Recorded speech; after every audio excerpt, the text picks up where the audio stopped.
तो नमस्ते प्रणाम, का हाल बा। तो काल सुबेरे खेसारी भैया के गाना होता टीजर आई रिलीज भइल हवे। दुल्हा दे दी ड्राइवर बा प्यारे फिल्म से खेसारी भैया काल गाना होता सुबह 6 बजे। दुल्हा दे दी ड्राइवर बा का गाना बा, मजा आविल भाई। टीजर सुनला के बाद तो दिल खुश होला। बहुत खतरनाक वीडियो बा, का डांस डांस तो फेमस बा खेसारी भाई के।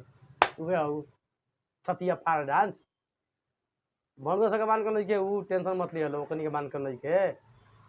हाँ गार्दा बा काल सुबह 6:30 बजे प्यारे फिल्म से भाई। तो तैयार रहे के बा तांडव करे खातिर तांडव। 6 बजे प्यारा फिल्म खेसारी लाल के सॉन्ग दुल्हा दे दी ड्राइवर बा। का मजा बा। टीजर जाके देखो लो प्यारे फिल्म पर का गार्दा बा, मजा आ गइला भाई सुन के दिल खुश हो गइला। हाँ तू जालो देखा लो, कमेंट कर लो, लाइक कर लो।